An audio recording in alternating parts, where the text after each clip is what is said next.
and I have this inner voice in my ears saying, I have never done this before, I must be brilliant in it. Today's special guest is Stephanie Schoss, Director of the Competence Center for Top Team Research at the University of St. Gallen, with academic experience from St. Gallen, Singapore Management University, Harvard, and RWTH Aachen. Okay, so first of all, welcome to another episode of Walk Your Talk, this time without Miri. We are 1 year after your great keynote session on our QED. And thank you very much for the beautiful tour here in St. Gallen. Can you maybe for our viewers just explain a little bit your story here at St. Gallen Institute and University when you were younger, and nowadays what have you done so far? Sure, I came here I think 20 something years ago. You know, my age we count in decades. And I came here as a young student, before I was a student, to check out the place. And I was really just attracted by the intellectual talent, but I was also attracted by the place, St. Gallen itself, the nature, and all the great myths and stories I heard about this institution. So I decided to study here, and I studied business with a focus on finance. And I have to say, we will maybe as we walk through this area, we will see a little bit of the buildings. But I have to say, they started these buildings here in the 60s as in a Bauhaus style called Brutalism. And I could really feel it. It felt very strict. It felt very much like you better fit in, you better pull your weights. I really loved how you said just a couple of minutes ago, and I really wanted to stress that, how you said that you were at the same time inspired and under pressure. Yes. How do you say that in German? I don't want to try. Beeindruckt und bedrückt. Yeah, that was so great. Beeindruckt und bedrückt. Because I think everybody can relate to that. There are always some phases in our lives when we are at the same time, I don't know, motivated with rapid technology advancement or whatever, and at the same time a little bit intimidated. Yeah. How does that feel when you're young? So first of all, we teach this at the university as well. We call it Ambidextrous Leadership. Okay. How do you explore and exploit, you know, innovate and cut costs? Great. How do we create this expansion inside the capacity to hold the contradictions and actually work with them creatively? So much about our scripts. You already gave me chills, look, and we didn't even plan to talk about it, but this is so great because I think we are all in that stage now. So are there any tips, or we should, I don't know, just embrace it? What do you teach? I really think falling in love with the idea of increasing your inner capacity to hold contradictions and grow in these contradictions between these poles. I think this is an exciting framing because then you don't have to make sense of them and say, well, is it this or is it that? And today, for our young generation, you know, we see this here in St. Gallen, unfortunately, also a lot. There's a lot of fear of the future and anxieties. And fear of other people. Fear of other people, that's the next. Yeah. But especially with the anxiety, I tell them, well, you know, excitement and anxiety, they have the same nature, right? So work with these contradictions and try to increase the space and hold the contradictions and grow within these contradictions of anxiety and excitement. And maybe you can frame it a bit more towards the positive, where you have this opportunity, the possibility, the freedom to create and not be kind of depleted and overwhelmed. I think everything you just said, it fits greatly with what we talked this year with Nassim Taleb as well, because he talks a lot about those positive stressors. Yes. But when he says that, it feels like, oh, I need to do this and just jump from that small wall, but I will be better. But there is no of this less laughing and hugging, and it will be great. And I bet that most of us strive to the positive part of it. How do you help yourself to always do that? Because you obviously... I have a great role model. Okay. I have many great role models, but one of my great role models is Pippi Longstocking. Okay. Pippi Longstocking. I didn't see this. Ich mache mir die Welt, wie sie mir gefällt. Yeah. I loved her as a kid as well. And I think this unconventional way of being and finding your own way and going against the existing norms, and basically it's about finding your own truth and standing your grounds. And it's sometimes so difficult because we internalize the voice of society, of institutions, of parents so quickly, and we mistake it for our own. And then we become very hard about it. So it's a bit bring back playfulness and joy. And I always say, you know, difficult things can be easy. Yeah. It's okay to approach difficult things with an easy attitude. Do you think you have always been that kind of colorful person, let's say? Or did this brutalism ignited that in you as a sort of protest? Or there are both angles? I think I always was like this, but I think I have kind of painted myself a bit in the brutalist color to camouflage better in. And really, I would say in my 20s, it was about exercising my assertiveness. And to do this, you have to understand how to read a system, how to play a system, how to exercise, how to compete, and how to win in a system. And this is not so fun. This is kind of strict, this is ambitious, and I was thriving on this. And this was my times at the university. Then in my 30s, it was more about experiencing life in all dimensions. Everything at the same time, ideally. Just because I felt this power of, I understand a bit better who I am, immersing, and not just studying. My thinking was everything at the same time because I can. It was this empowering because I can. Now in my 40s, I discover new quality just because I can. Doesn't mean I have to. You need to. Yeah, sure. But it was definitely... So you are like cutting, let's say, from the beautiful bushes and roses. You're just trying to find your perfect flowers or whatever. What I try to find is the fit, the person job fit, the person situation fit. Even when we were walking around the campus, I said, feel the energy. Where do you belong? Where are you inspired and where are you shrinking? So I'm much more looking for operating in a good place in the world. Where can I make the biggest impact naturally? And I need a lot of energy also to see what brings me in a good place and in a good mood. Because then I'm the better educator, the better entrepreneur, the better mother and partner. But I think it's very important that we stay sincere in that it is not the same in 20s, 30s, 40s, when you are mother, when you're not mother. I very often talk to young ladies who are like, oh my God, I'm not worth it because I don't have enough time to read or whatever. And then I say, but I didn't have any time to read when my kids were really small. Just please try to be easy on yourself. And very similar to that, you just said something before that in your 20s, you didn't have you didn't cherish the same things that you do today, like culture, for example, or whatever. Are we nowadays maybe forcing young kids, on ladies, boys, to have the same visions as us and the same level of maturity? Do we maybe need to give them a little bit more time to immerse in the things, to try? Or how do you see young generations and how to help them? I think, you know, when you look at the art at our university, we have the biggest art collection built in a university in the world. It's really amazing, I must say. I'm only amazed. I'm not intimidated. And our curator said, the art is meant to inspire on a, you know, subtle level. So we don't care if the students don't see it, don't know the names of the artists, don't stand in front in awe and appreciate. And I was like one of this. I was sitting, leaning against Giacometti with my cappuccino and thinking it's, you know, it's a backstand.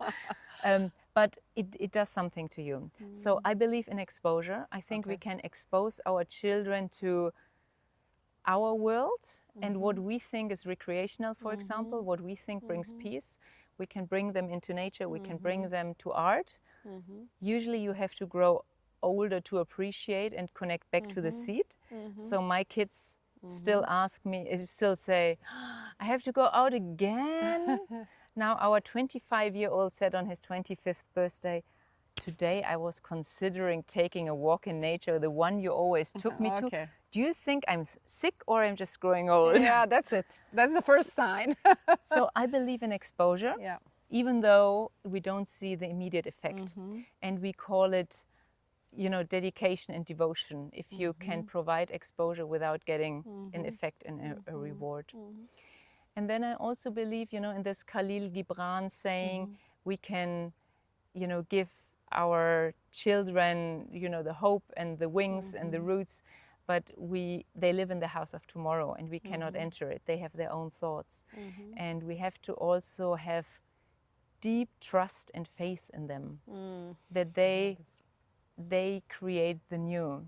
And not only with the tools we're giving them. And not only with the projection that we think not is with the projection, best. and not with the wiring and the consciousness.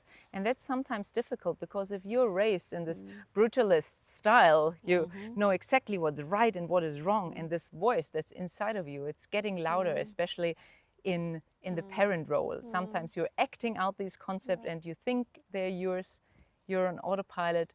And to take a step back and lean into the deep trust and maybe hope and maybe faith in this generation. I really love it. I had a conversation with my colleague and a partner several years ago, and she was a little bit older than us, and her kids were grown-ups, and she said exactly that. You need to hope that everything will be all right. But it's hard. It's really easy, like when you're general after the battle, to say, yeah, I hoped, but at the moment, it is very complex and hard, not only to trust that your kids will come to the place where they will be happy, but that your colleagues or maybe people you're mentoring. How to do that with your mentees? I bet you do I know you do a lot of coaching, and you are a great mentor. How to provide that kind of trust and that kind of hope to your working environment? I think a hope is also, it's a belief construct now, I'm saying as my scientist mind. But the belief is something that wants to be practiced as well. It's almost like training it like a muscle. And you have to get close up with hope, and you will fall deep, and you will hope again, and you'll almost build a kind of a hope, a resilience to hope again and again. And hope despite, especially in difficult circumstances. And the same with faith. I think there is a big crisis where people looking for some greater meaning, some things they can believe in. Sometimes they turn to social media or drugs or whatever makes them feel there is more than just us, because I could collapse under the adversities in the world. But I think hope is very essential in this world, and we have to really train it and put it on. But obviously we need to decide we want to train it, right? Or do you think it's some sort of like your North Star, something that your belief? I want to build my hope to other people, to my colleagues, to the success of my projects or whatever, or is that comes just naturally from practicing? I would say personality dependent. For some people it's more internally wired, but I think you always have this great degree of freedom to practice something. And of course we can be role models, and the hope is a pro-social concept, so it radiates.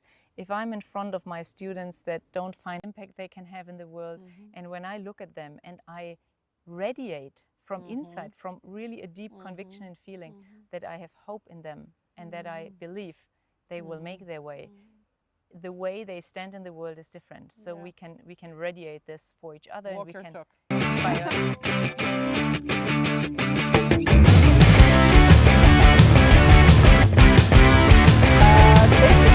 We're walking to another location. You said something really great, and it adds up to what I just said. So today we are all in a little bit different shoes than usual, doing some jobs we never do in our lives. But you said something what your role model would say about it. Of course, what would Pippi Longstocking advise me? And I have this inner voice in my ear saying, I have never done this before, I must be brilliant in it. That's really it. I hope we will be brilliant, but she knew it, and I will maybe learn over the years to listen to that inner voice. It's an inner attitude. Again, something that requires training, but it's fun. Yeah, but you are right. There are so many things for us to learn. Being in 30s, 40s, 50s, there is always something new. And when you were our guest last year, there are a couple of things that just stick with so many people. I'm sure you don't know, but our most viewed video ever on LinkedIn is when you are being on that panel session and talking about deep diversity. Okay. And I just watched it. I didn't know. No, I didn't know it as well. And yesterday somebody informed me, and then I looked it again. And you're saying how today we are obsessed about, let's say, shallow diversity, something that's very vivid, palpable, like we are girls, they are boys, and stuff like that. But the real growth and the real collective comes from the deep diversity. Can you explain it a bit? Because I really think it's important. So first of all, maybe the two concepts. Surface level diversity, we usually refer to age, gender, ethnicity, properties that are kind of easily detectable on the outside.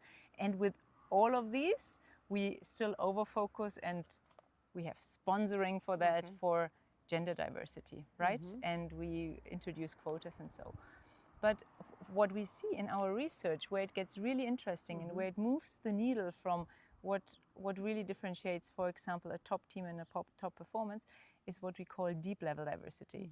And deep level diversity means, how do we operate as a team on the level, everything below the iceberg, our value systems, our beliefs, our upbringing. What we're bringing, let's say, from our it's DNA, it's RNA. It's the root, the foundation out of which we operate, and out of which our autopilot sometimes operates us. System one.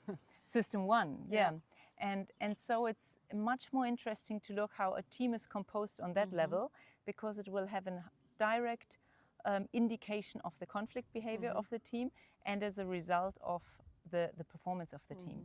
So we know from many, many studies, the longer the team works together, the more the deep level diversity is a predictor of success or not success. Especially, you say, when they are being constantly, let's say, focused on some problems and solving them, so they need to keep their level of conflicts. Is that right? Or I think first of all you need an awareness and an understanding, because the different operating modes that we have, first of all, sometimes we are not even aware of them.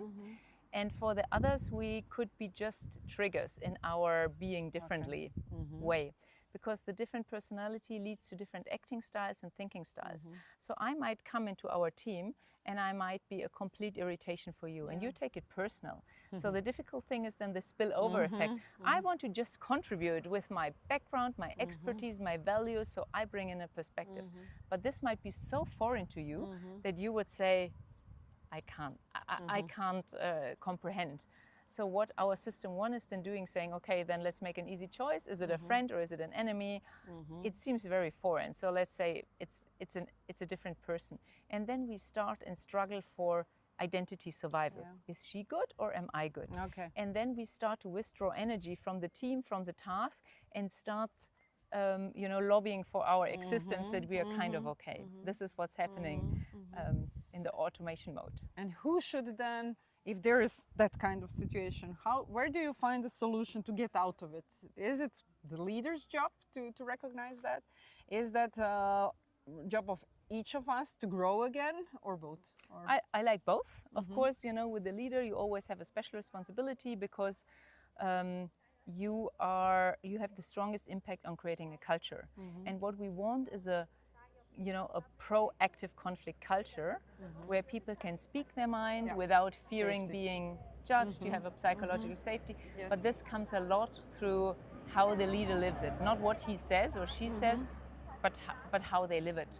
So I think this is the big role model. And of course, if you make this culture more explicit, if you give the people training, you can develop like a reference culture where you can go back to and say, hey, let's have a good fight about this. And immediately you know what we are doing next, and it's not that I dislike you or disrespect you.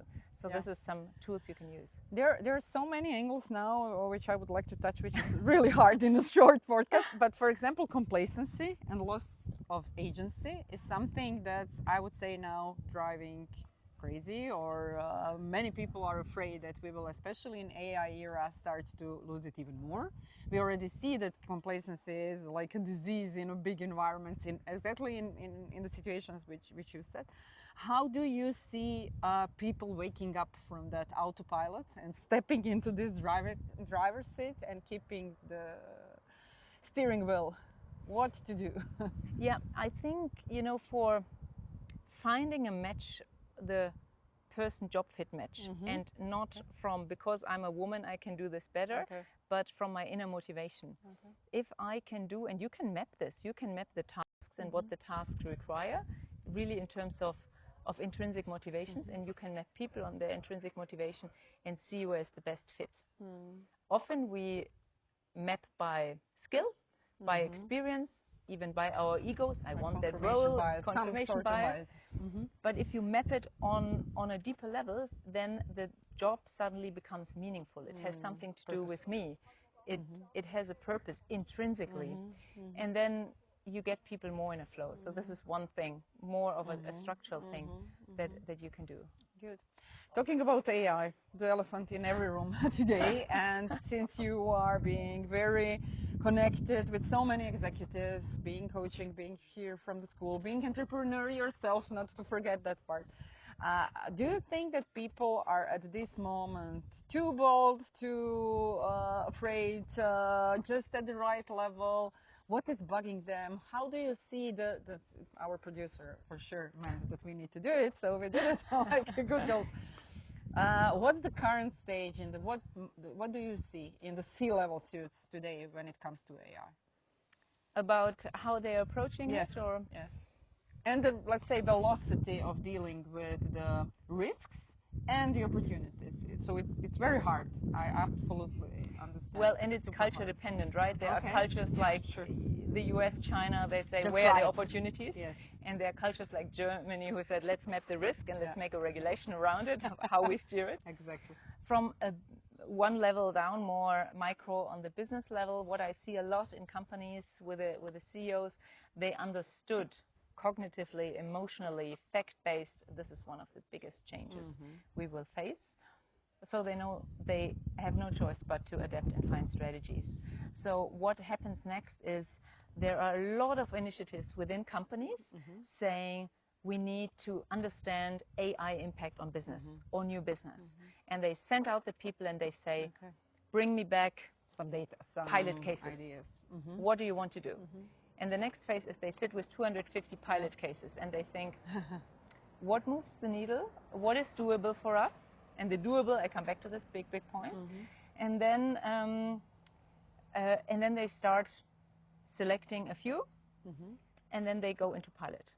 And what we see is still extremely difficult to go from pilot to scale. And why? Because they see AI as a strategic investment. They maybe have an idea of how this could bring a new business model, a new revenue stream. But what I see, they are investing. They are investing in the technology per se, but they are under-investing in all the surrounding factors. So I often they just enter the new machine into the house, but everything else stays the same. Exactly, and I say, an AI transformation, AI strategy is 10% AI investment and 90% organizational therapy. They are still being in plumbing mode of their systems of 10 years ago. The people are not trained. There is a lot of fear. So you need to see this as an integrated system. This is, I think, where we still are. What kind of push do you think is needed or will happen so to get out of that and just now start investing in those transformations, adaptations, and as you said, facing the fears, all of that? I think partly disruption will do its part itself. So I don't expect any of the big companies to bring this leap forward. I think this is the job of the startups, doing radical innovation. So and the companies will do incrementally and die in other parts, or they will consolidate, or they will be bought by tech companies, for their data to play a new vertical. And this is what we are seeing already, a consolidation of tech companies collaborating or buying traditional industries for the data to develop new business models, just because they can. It's the job of the challengers, let's say, or the younger, or at least cultural younger in mind. In a way, yes. In a way, yes. And then there's the Schumpeter, the force, the creative destruction. I think this is a very organic, natural part that will happen as well. But there's a huge chance for all of us. We have to overcome, especially in a corporate setting, that's more the brutalist, style of doing business. We have to overcome our fears and the protectionism of our existing business. So maybe we can have little spin outs that go more radical, more wild, that are not under corporate audit and have to comply with all. Bring some nice nature or some fresh art into the brutalist architecture. That would be the way to go for the corporation. Bring some entrepreneurial spirit into the equation.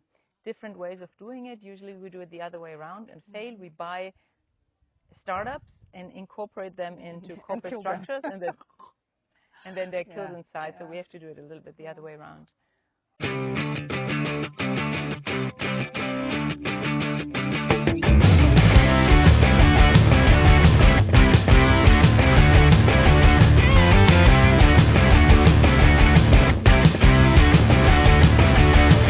So we are now inside in the newer bit part, cooler here, right? Bit cooler, yes, and a bit newer and bit not more so much brutalist style. No, very. I would say it really connects you with your own energy and space and everything.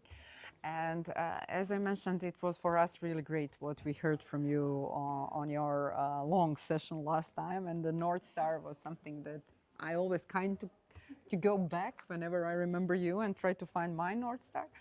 And curious to hear more about this at one point. I will tell you. And what can you share with us when it comes to your own personal, let's say, North Stars or North Star?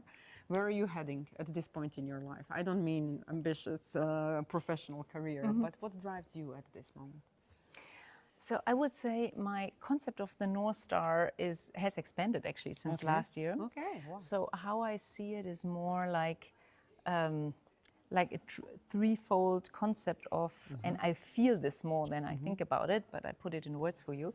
I feel that deep trust in life, in Mother Earth. And I think it's so important today because otherwise it's really difficult to continue in this world. And I really feel as long as we are a living human being on this planet, there is a connection to that planet, to Mother Earth that carries us. And it's almost like this primal trust that a baby has to a mother. So I feel this, and this is more like a holding, but it's an orientation in a way. And then I also feel this from below. I kind of feel a connection from above. It's my spiritual connection. It's my guidance, and I feel very guided, sometimes gently, sometimes more direct.